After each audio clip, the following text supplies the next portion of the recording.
I was in the middle of a quiet afternoon at my grandmother's house when the past came knocking, loudly, insistently, and with the kind of arrogance that only truly desperate people carry.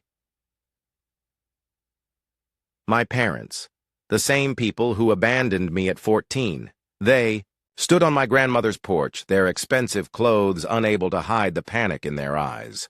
They called my name like we were long-lost family, like I hadn't been left behind 2 decades ago without so much as a goodbye. My grandmother, sitting in her rocking chair beside me, tightened her grip on my hand. She didn't say anything, but she didn't need to.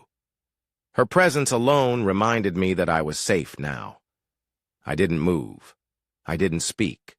I just stared at them, and in that moment, the years unraveled, pulling me back to a childhood where love was measured in report cards, and disappointment was the only thing I ever received.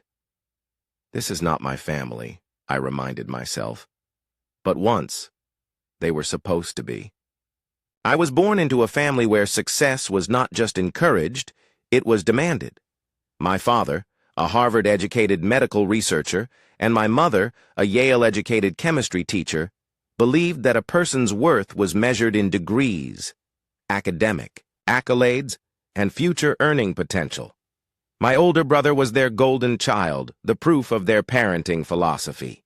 He had perfect SAT scores, was captain of the math team, and had a future in medicine laid out before him like a red carpet. I, on the other hand, was their failure. I struggled with math. My science grades were mediocre at best, but I could paint. I could take a blank piece of paper and turn it into a world of color, of stories, of emotions.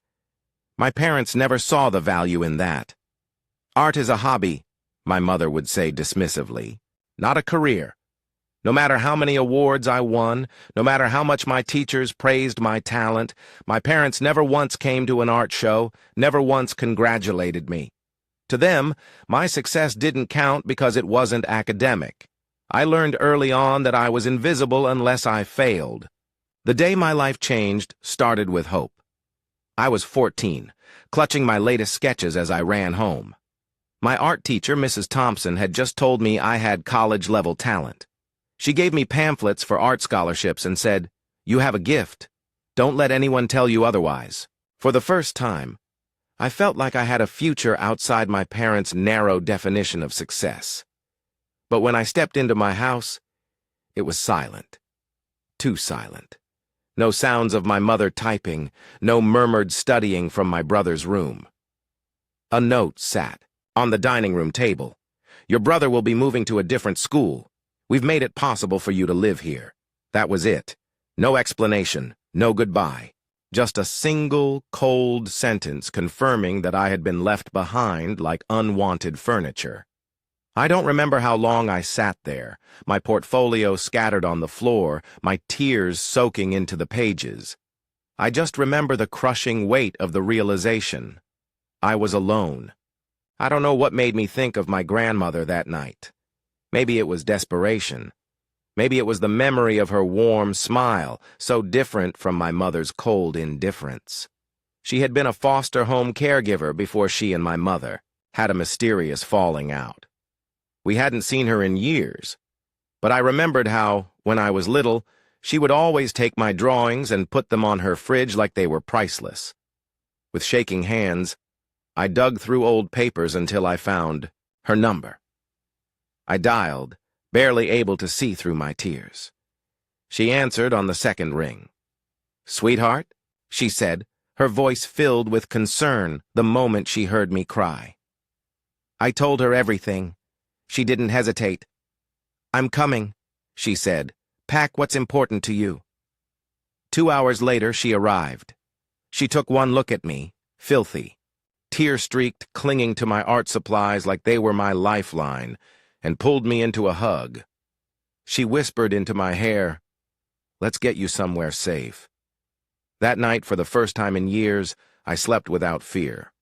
Living with my grandmother was like breathing fresh air after drowning. She lived in a small house in western Massachusetts, surrounded by nature. My new school was smaller, kinder. I wasn't just a disappointing GPA, I was a person. She turned her sunroom into an art studio for me, filling it with supplies she found at flea markets.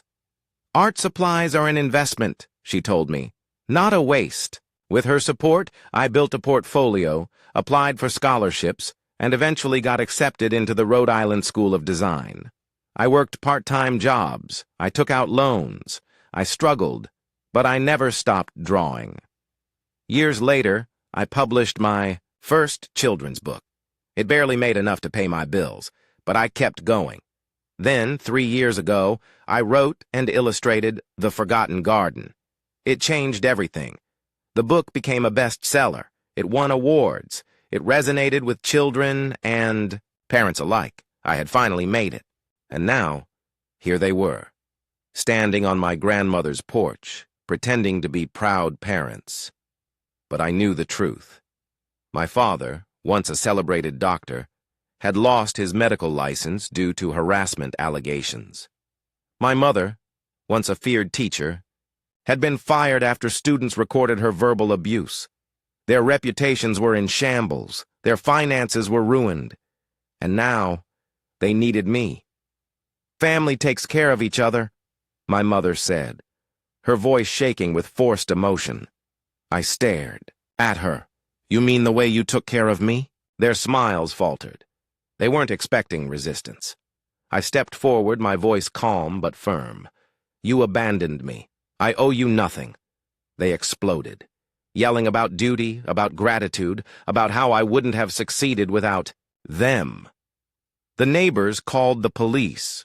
A restraining order was filed. That was the last time I saw them. A week later, my brother showed up. I barely recognized him. Long hair, a tan from years of photographing the world.